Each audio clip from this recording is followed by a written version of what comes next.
Okay, this is supposed to be the water meter test, water pressure test, and we catch a few spares along the way. So our water meter is here in the parkway between the front sidewalk and the curb. And again, the house faces, and it's marked in case it grows over. Now, we've been having a lot of rain.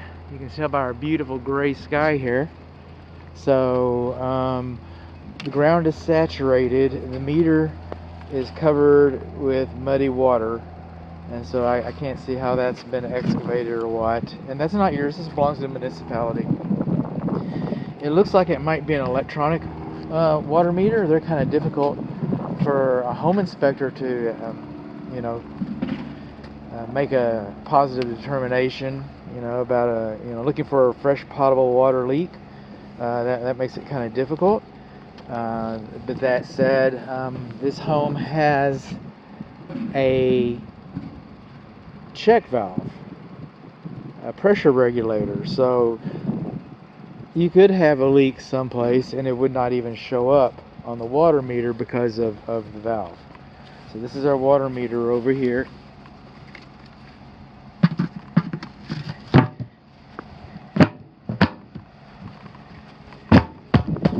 Alright, so we're gonna kind of go in order. So we're gonna have a zigzag pattern around here, and gives us plenty of opportunity to look at the house, maybe make some other comment. Like I said, we're gonna pick up some spares, like the temperature pressure leak valves are not insulated. Okay, we don't have.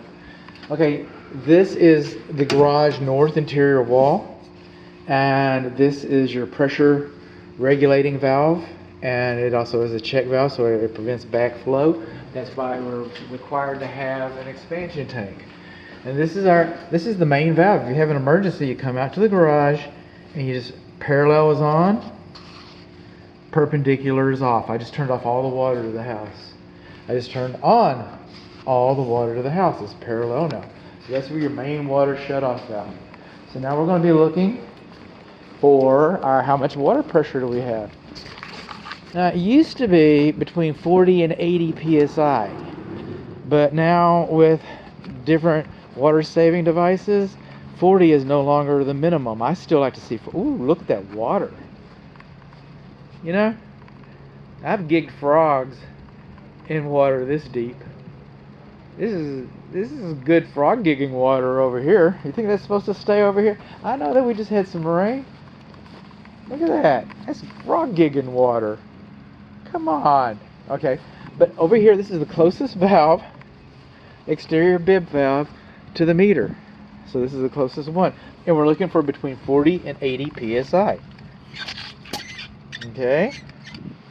And here we got, about 45. And I'm going to let this sit here for a little bit because it's supposed to sit for about 10 or 15 minutes. So we're going to let this sit for a little bit, see what it looks like. But I'm not going to go draw any immediate conclusions here. Okay, so that's the water. Now we're looking at our sewer. We have double sewer cleanouts here. All right.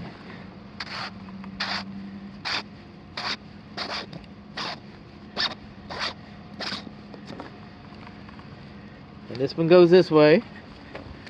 Can I get this one off? We want to see which way our sewers go for a double clean out. We don't want a dead spot in the middle. All right.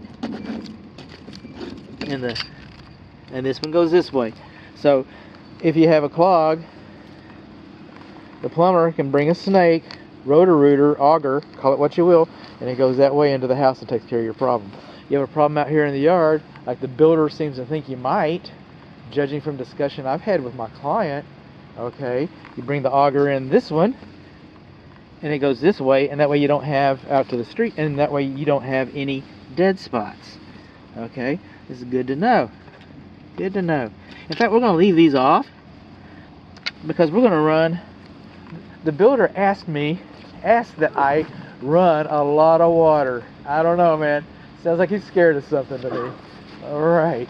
So now let's come over here. And I left this valve cover off just to show you that this is a zone for the lawn sprinkler system. All right. This one is not. This is your main.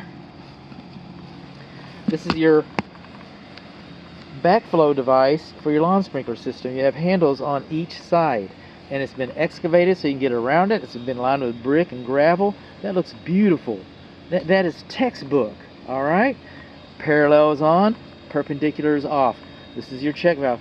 Nobody does this, I get it, but you're supposed to service these about once a year. So anyway, I told you. You think I'm a hypocrite? I haven't serviced mine.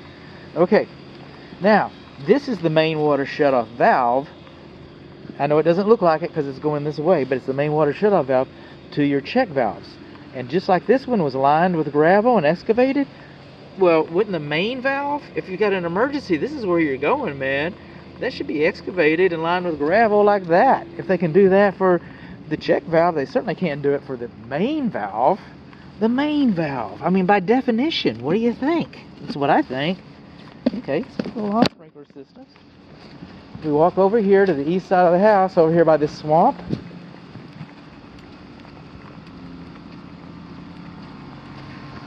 You see that little white doohickey over here? That's the technical word for it. Actually, this is your weather sensor. Okay?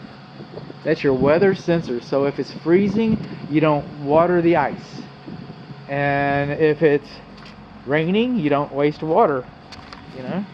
But you always got these catchment systems on both sides. You can collect all the water there for who knows how long. And this side here, we have our lawn sprinkler. This is the control. This is the receiver. This is the weather sensor receiver. And we've got our zones labeled, and I certainly do appreciate that. So we've got 9 zones. We've got some instructions here. All right. So we've got some instructions. You know what I'm not seeing? I'm not seeing a care and use manual.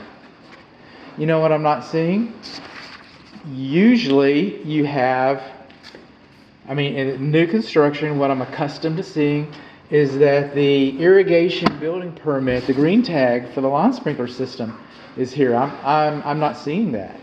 So it wouldn't bother. And what would be nice to see is if the zone, you had a plot laid out and showed you where zone 1, 2, yeah, I get it. Flower bed drip, I get it. Front yard sprays, I get it. But it would be nice to have a picture, a visual. I see those a lot of times. I'd be looking for that.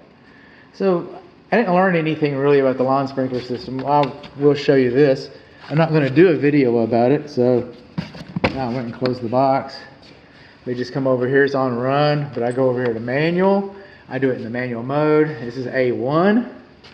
All right. And then I go to run. And there it comes. It shows me that I'm going to have to disengage that little umbrella, means the weather sensor's on. But that zone 1 is on the on mode. So I had to get in here and seasonal adjust run times, start times. I'll try to figure out how to decommission the weather sensor. It sure would help us. I could do a better job. So I turned that off for the time being. I'm going to leave it on run though.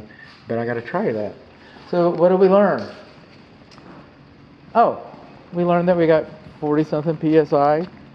We learned our cleanouts are over here. We learned that our main valve for the lawn sprinkler system is not excavated.